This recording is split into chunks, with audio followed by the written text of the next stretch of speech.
আসসালামু আলাইকুম। আ special BCS ডাক্তারদের আ ৩৯তম, ৪২তম এবং ৪৮তম সর্বশেষ যে স্পেশাল বিসিএস আপনারা যারা ডাক্তার আছেন তাদের জন্য হয়েছে এবং সর্বোপরি সামনে যে স্পেশাল বিসিএস আসতে যাচ্ছে আপনাদের, সেটার প্রেক্ষাপটে আমার এই ভিডিওটা মূলত তুলনামূলক যে আলোচনা, সেই আলোচনার জন্য এই ভিডিওটা মূলত তৈরি করা। আমি এটার হেডলাইন দিয়েছি স্পেশাল বিসিএস স্বাস্থ্য, বিশেষ করে বিডি মানে বাংলাদেশ অ্যাফেয়ার্স এর যে তুলনামূলক আলোচনা, লাস্ট ৩ টা বিসিএস এ বাংলাদেশ বিষয়াবলী প্রশ্ন কেমন হয়েছে সেটা নিয়ে আলোচনা করব। পরের ভিডিওতে আন্তর্জাতিক বিষয়াবলী প্রশ্ন কেমন হয়েছে সেটা নিয়ে কথা বলব এবং সর্বোপরি বাংলাদেশ আন্তর্জাতিকে কোন টপিক গুলো গুরুত্বপূর্ণ সে বিষয়টা নিয়ে কথা বলব। আমরা একটু আগে টপিক গুলা দেখি এবং এটার প্রেক্ষাপটে কেমন প্রশ্ন হতে পারে সেই বিষয়টা নিয়ে কথা বলব।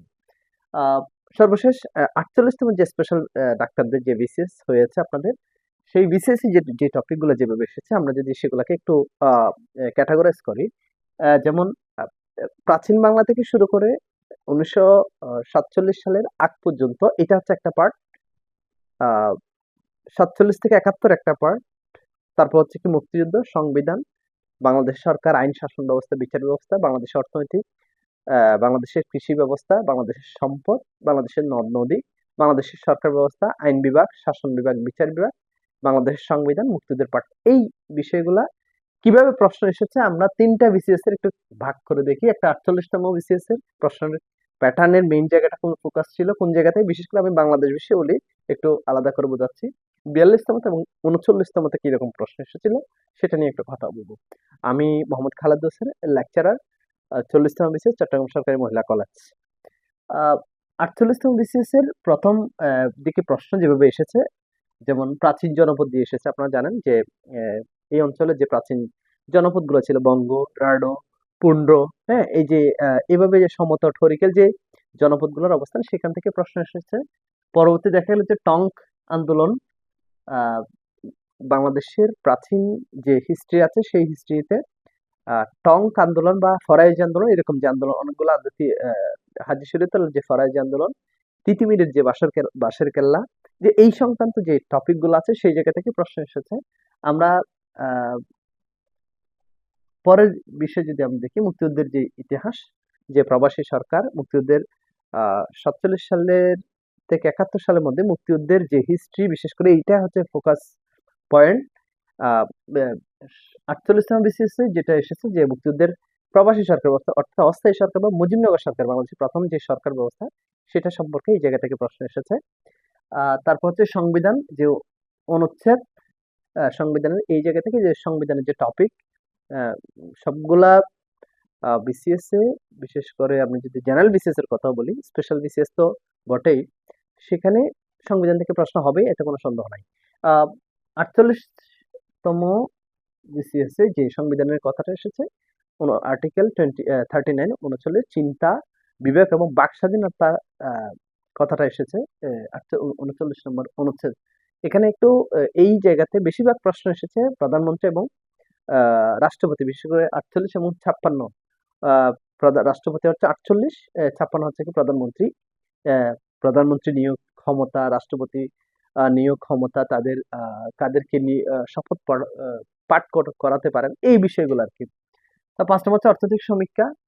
আপনারা জানেন প্রতি বছর বাংলাদেশ সরকার সরকারের তরফ থেকে একটা অর্থনৈতিক সমীক্ষা ২০২৫, অর্থনৈতিক সমীক্ষা ২০২৬ বছরের যে আমাদের যে অর্থ বছর, সেটার আগে পরে একটা অর্থনৈতিক সমীক্ষা বের করে সেই জায়গা থেকে অবশ্যই একটা প্রশ্ন বারবার প্রিলি পরীক্ষাগুলোতে দিয়েছে বলে এরকম ইয়েগুলো দেখেছি আর কি। যেমন জিডিপি প্রবৃদ্ধির হার কত, কৃষি খাতে, সেবা খাতে বা শিল্প খাতে তাদের অবদান কেমন ছিল বাংলাদেশ অর্থনীতিতে, এরকম প্রশ্নগুলো দিয়ে থাকে। ৬ নম্বর টপিক হচ্ছে জাতিসংঘ বাংলাদেশ। যেমন জাতিসংঘ থেকে বারবার প্রশ্ন এসেছে, যদিও পৃথিবীতে যে জাতিসংঘ তেমন কার্যকর ভূমিকা না থাকলেও জাতিসংঘ থেকে বারবার এই আপনার স্পেশাল বিসিএস এ প্রশ্ন এসেছে। যেমন বাংলাদেশ জাতিসংঘের কততম সদস্য, হ্যাঁ, জাতিসংঘ কোন প্রেক্ষাপটে জাতিসংঘ সৃষ্টি হয়েছিল, কত সালে জাতিসংঘের মানে জাতিসংঘ যাত্রা শুরু করে, এই টাইপের যে প্রশ্নগুলো। তারপর হচ্ছে কি আইন শাসন এবং বিচার বিভাগ, সুপ্রিম কোর্ট, সচিবালয় বা মন্ত্রণালয় এবং জাতীয় সংসদ আইনসভা যেটা, হ্যাঁ, বাংলাদেশের আইনসভা কয় কক্ষ বিশিষ্ট। এটা আন্তর্জাতিকের ক্ষেত্রে আপনারা দেখবেন যে এখানে পৃথিবীতে যতগুলা একটু গুরুত্বপূর্ণ যে দেশগুলো আছে এদের আইনসভা কয় কক্ষ বিশিষ্ট বা আইনসভার নাম কি, এরকম করে প্রশ্নগুলো এসেছে। হ্যাঁ, একটা বিসিএস মনে হয় মিয়ানমারের যে আইনসভার নাম, আইনসভা কয় কক্ষ বিশিষ্ট এটা আসছে। এরকম আরেকটা দেশের আইনসভা নিয়ে প্রশ্ন এসেছিল আপনাদের স্পেশাল বিসিএস এ। তার হচ্ছে বাংলাদেশের সম্পদ যেমন মৎস্য, আহ, যে প্রাকৃতিক যে গ্যাস সম্পদ এবং কৃষিজ সম্পদ, আমাদের যে আহ, প্রাকৃতিকভাবে উৎপাদিত কোনো নতুন ফসল যদি উৎপাদন হয়, সেরকম যদি কোনো, যেমন ধানের নতুন উদ্ভাবিত জাতের নাম কি, এরকম কোনো প্রশ্ন থাকলে এটা হচ্ছে এই পার্ট থেকে এরকম প্রশ্ন হয়ে যেতে পারে। যেমন সরকার ব্যবস্থা, আহ, এই সরকার ব্যবস্থায় বাংলাদেশের যে সরকার প্রধানকে, রাষ্ট্রপ্রধানকে, হ্যাঁ, এই যে বাংলাদেশের সংবিধান অনুসারে যে সরকারের রূপরেখা, সেটা বিষয়ে প্রশ্ন হয়েছে। আর সর্বশেষ হচ্ছে কি বাংলাদেশের নদ নদী নিয়ে এই জায়গা থেকে প্রশ্ন হয়ে আছে। যদি এটা একটা ভূগোলের টপিক, বাংলাদেশের নদ নদী ভূগোলের টপিক, কিন্তু তিনটা বিসিএস এর মধ্যে বাংলাদেশের নদ নদী দুইটা বিসিএস এ এসেছে, স্পেশাল লাস্ট তিনটা বিসিএস এর আর কি, আপনাদের ডাক্তারদের জন্য। আমরা একটু এখানে তুলনামূলক আলোচনাটা একটু দেখেন যে 48 মধ্যে যে জায়গাতে প্রাচীন জনপদ, মানে আপনি একটু যদি দেখেন 1947-এর আগ পর্যন্ত যে প্রাচীন যে হিস্ট্রি আছে, সেখানে যদি দেখেন 48-এ প্রাচীন জনপদ এবং টঙ্ক আন্দোলন যেটা, সেটা এসেছে। কিন্তু 42তমতে আপনি দেখেন এই যে প্রাচীন যে জনগোষ্ঠী, যে আপনার অস্ট্রিক, নেগ্রিড, দ্রাবিড, অস্ট্রিক, বুর্চিনীয় যে জাতিগোষ্ঠীর যে নিষাদ জাতি, হ্যাঁ, এই জাতিগোষ্ঠী মঙ্গোলিয়া, আদি অস্ট্রেলিয়াতে এই জায়গাগুলো থেকে এখানে একটা প্রশ্ন এসেছে, অস্ট্রিক জাতি নিয়ে সম্বন্ধে একটা প্রশ্ন এসেছিল। তারপর হচ্ছে কি প্রাচীন আমলের যে এই অঞ্চলের প্রাচীন বাংলার হিস্ট্রিতে যেই গুরুত্বপূর্ণ স্থাপনা বা নিদর্শনগুলো আছে সেখান থেকে, যেমন সোমপুর বিহার, ঢাকা গেট, মীর জুমলা যে ঢাকা গেট নির্মাণ করে, হ্যাঁ, এই যে সোমপুর বিহার, এই যে পাহাড়পুর, এই কথাগুলা মানে এই জায়গা থেকে এই প্রশ্নটা এসেছে। 3 নম্বর হচ্ছে মুক্তিযুদ্ধ। এখানে প্রবাসী সরকারের প্রশ্নটা আসলেও এখানে মুক্তিযুদ্ধের জায়গা থেকে আসছে কনসার্ট ফর বাংলাদেশ, যে জর্জ হ্যারিসনের যে কনসার্ট ফর বাংলাদেশ, নিউ ইয়র্কের মেডিসন স্কোয়ার আহ, যে মেডিসন স্কোয়ার যে কনসার্ট ফর বাংলাদেশ আয়োজন করেছিল। তারপর হচ্ছে মুক্তিযুদ্ধের 1952 সালের ভাষা আন্দোলনের রিলেটেড যে প্রশ্নগুলো, যেমন 1952 সালের আগে 1948 থেকে 52 সেই সময় ভাষা আন্দোলন দিবস কত ছিল, 11ই মার্চ। তো এরকম 47-এর 71 থেকে আপনাকে দুইটা প্রশ্ন, একটা প্রশ্ন অবশ্যই দিবে। এটা ছিল মুক্তিযুদ্ধের পার্টের অংশ, এখান থেকে এই প্রশ্নটা এসেছে। আহ 42-এ দেখেন সংবিধান, প্রধানমন্ত্রী রাষ্ট্রপতির ক্ষমতা কার্যাবলী, সংবিধান থেকে সেই প্রশ্নটা এসেছে। অর্থনৈতিক সমীক্ষা, আবার ঘুরে ফিরে এখানে অর্থনৈতিক সমীক্ষা, এখানেও অর্থনৈতিক সমীক্ষা, যেমন বাংলাদেশের পার ক্যাপিটা ইনকাম কত, হ্যাঁ, মাথাপিছু আয় কত, এরকম প্রশ্ন দিতে পারে। যে অর্থনৈতিক সমীক্ষা 2025, অর্থনৈতিক সমীক্ষা 2026 মতে বাংলাদেশের পার ক্যাপিটা ইনকাম কত, এরকম। বঙ্গভঙ্গ রদ, রাজনৈতিক যে ব্যক্তিত্ব, যেমন বঙ্গভঙ্গ 1905 সালে যে বঙ্গভঙ্গ হয়েছিল সেটা নিয়ে প্রশ্ন এসেছে এই সময়। রাজনৈতিক ব্যক্তিত্ব বলতে যেমন আমাদের শহীদ প্রেসিডেন্ট জিয়া রহমানের যে ব্যাকগ্রাউন্ড হিস্ট্রি, তার রাজনৈতিক কেরিয়ার, সেখানে তার অর্জন, এই জায়গা থেকে একটা প্রশ্ন আসতে পারে। সেটার একটা প্রশ্ন দিয়েছিল। এবং দিবস এবং মৌসুম, এই যে যেমন আহ, আহ, এই যে কৃষি দিবস কখন, সাপোজ, হ্যাঁ, তারপর হচ্ছে কি মৌসুম গুলা, রবি মৌসুম, আহ, খরিফ মৌসুম, যে এই যে এই সিজনাল যে বিষয়গুলা, সেখান থেকে প্রশ্ন এসেছে। সম্পদ, বিএডিসি নিয়ে একটা প্রশ্ন এসেছিল, মানে জাতীয় সম্পদ গুলো আর কি, কৃষি সম্পদ, মৎস্য, বনজ সম্পদ, এই জায়গাগুলো থেকে। পাবলিক সার্ভিস কমিশন নিয়ে একটা প্রশ্ন এসেছিল, এবং বাংলাদেশের নদ নদী নিয়ে এই জায়গাতে আরেকটা প্রশ্ন এসেছিল। 39-এ দেখেন পলাশির যুদ্ধ, 1757 সালে সেই পলাশির যুদ্ধ, 1905 সালে বঙ্গভঙ্গ, এখানেও ছিল, এখানেও ছিল। সেক্টর, মুক্তিযুদ্ধের যে সেক্টর ছিল, যে 11টি সেক্টর ছিল, সেই সেক্টরের যে হিস্ট্রি গুলো এবং ব্যতিক্রমী যে নো সেক্টর, সেটার নিয়ে এখানে প্রশ্নটা এসেছিল। আর মুক্তিযুদ্ধ ভিত্তিক কিছু উপন্যাস, গল্প, প্রবন্ধ আছে, সেই জায়গা থেকে প্রশ্ন হয়ে থাকে। যে তারপর হচ্ছে কি সংবিধান থেকে সাংবিধানিক যে নিয়োগগুলা হয়ে থাকে, যেমন প্রধান প্রধান বিচারপতিকে কে নিয়োগ করে থাকেন, এরকম যে প্রশ্নগুলো। তারপর হচ্ছে কি এখানে একটু অর্থনৈতিক সমীক্ষার একটু 39 স্পেশালে গিয়ে দেখা গেল যে অর্থনৈতিক সমীক্ষা থেকে একটু বেরিয়ে তারা বাজেট বা বাজেটের জায়গা, যেমন প্রতি বছর যে বাজেট হয় সেই বাজেটের জায়গা থেকে কোন খাতে বেশি বরাদ্দ হয়েছে, বা কোন বাজেটের আকার বড়, হ্যাঁ, কোন বাজেটের পরিমাণ কেমন হ্রাস বৃদ্ধি হয়েছে, এই জায়গা থেকে একটা প্রশ্ন হতে পারে। সেভাবেই হচ্ছে কি এখানে প্রশ্নটা হয়েছে। এবং এখানে এডিপি নিয়ে একটু প্রশ্ন হয়েছিল 39 স্পেশালে, যেমন অ্যানুয়াল ডেভেলপমেন্ট প্রোগ্রাম।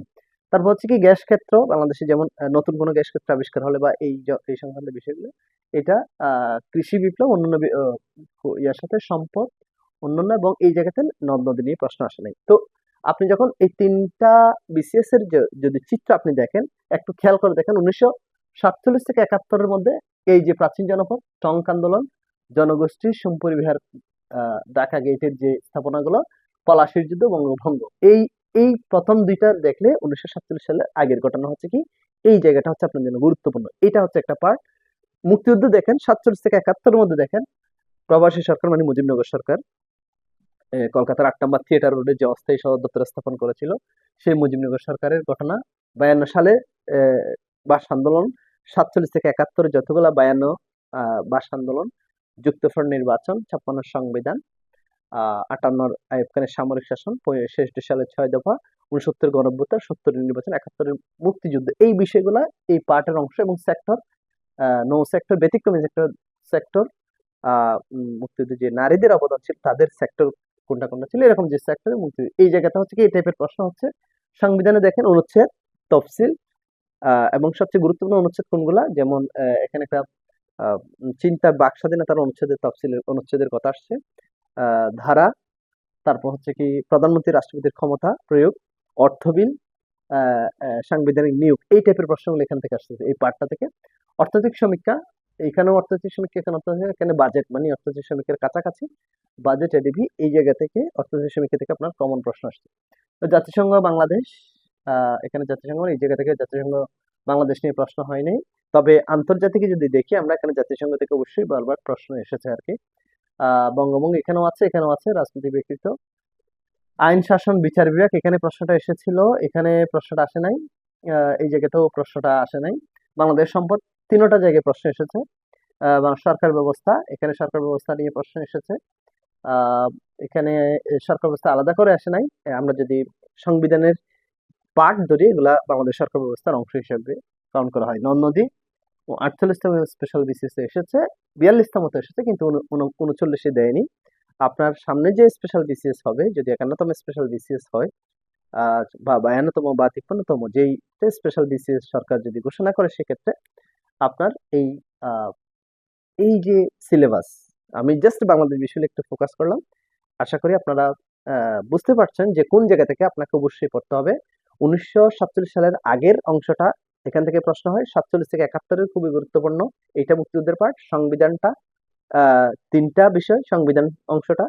৪ নম্বর হচ্ছে কি অর্থনৈতিক সমীক্ষা, ৫ নম্বর হচ্ছে কি আহ আহ সংবিধান বাদে বাজেট, হ্যাঁ, ৬ নম্বর হচ্ছে কি আমরা জাতিসংঘ বাংলাদেশ, ৭ নম্বর হচ্ছে আইন শাসন বিচার বিভাগ, বাংলাদেশের সম্পদ, বাংলাদেশের নদ নদী, হ্যাঁ, অন্যান্য বাকিগুলা এরকম। এবং সাম্প্রতিক যেই ইয়ার কোয়েশ্চেন বেস, সাম্প্রতিক কোনো কিছু নতুন গুরুত্বপূর্ণ বিষয় থাকলে সেক্ষেত্রে আমাদের এই বিষয়গুলা পরীক্ষায় আসার সম্ভাবনা আছে। আশা করি আপনারা আমার আহ ৩টা স্পেশাল বিসিএস এর এই যে অ্যানালাইসিস প্রশ্নগুলা বাংলাদেশ বিশ্ববিদ্যালয়ের স্পেশাল ডাক্তাররা যারা আছেন আপনারা ইনশাল্লাহ এই ভিডিও থেকে আপনারা আপনাদের টপিকগুলা সিলেক্ট করতে পারবেন ইনশাল্লাহ। সেই সিলেকশনের ভিত্তিতে আপনি পড়া আগালে আপনি ইনশাল্লাহ কমন পাবেন। সবাই ভালো থাকবেন, ইনশাল্লাহ পরের ভিডিওতে দেখা হচ্ছে আমার সাথে আন্তর্জাতিক বিষয়াবলীর আলাদা স্পেশাল এই ৩টা বিসিএস এর আলাদা তুলনামূলক আলোচনাটা কেমন হবে। আশা করি সবাই ভালো থাকবেন, পরের ভিডিওতে দেখা হচ্ছে। আল্লাহ হাফিজ, আসসালামু আলাইকুম।